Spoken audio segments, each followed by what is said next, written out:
Yesu numwami. Igice cy'ijana na 16 mugira mwumvirize ubutumwa bwiza mushikizwa na Pastor Jackson Nkeshimana. WhatsApp yiwe ni 76 96 96 96. Hari abantu bakora ikibi kandi akagikora kandi atamutima ukubita, kandi wowe rero ukumva umenga ko kumenga wona mujya, ariko ijambo ry'Imana ritubwira ko wo muharira. Aho niyo bitandukaniye rero. Undi mudamu yambwiye ati biragoye ingene no harira umushinga ntaye wanje, ati yumvire, ati twabana neza muhira, ati atankomanzi byose bimeze neza, ati nzabona dutangiye kwicarira avance inzu twabamo, ati rero nibaza ko tugira twimukira ahandi hantu, ati cyangwa ko murebe uba yabuze amahera yo kuriha. Ati umunsi umwe ari kuwa gatandatu, ati ngiye iwabo aho avuga ko yaba hafi yahavuka, ati sanga muhiri wabo nta muntu n'umwe ahari, ati mbajije kandi hari ngaha mu gisagara cya Bujumbura, ati mbajije ababanyi bambwira ati we nubizi ko umugabo wawe yagize mariage uno munsi kandi twararanye muhira cyangwa murambesha ati ngo tukujane ku rusengero aho yagiriye mariage. Ati ndagenda ndavyibonera n'amaso yanje. Imana idufashe cyane. Ati umva bishobora kunyorohera kumuharira umuntu nk'uyo.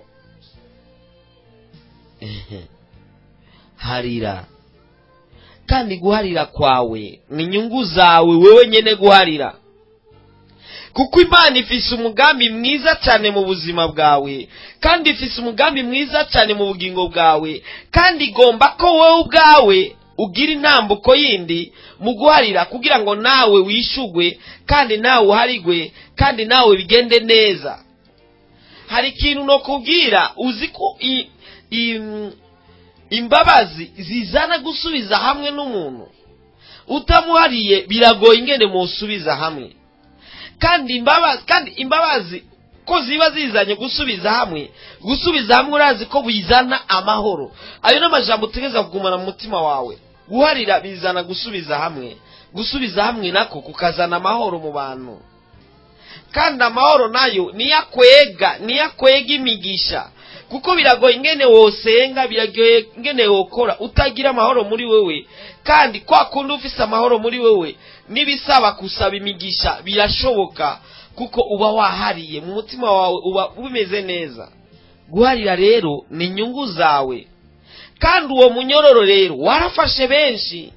Nubwo uri mu rusengero uri kurasenga, urashobora kuba uri kurasenga usenga urazi ko nk'abaporoti basenga bahumirije, agasenga wahubirije ukunjira mu mwemu sawa, mukanyisase wahumura amaso ukacubona wa wundi mwene data wa wundi yakugirira kwa kundi ararenganya arinjiye mu rusengero, cyangwa ugasanga yicaye impande yawe.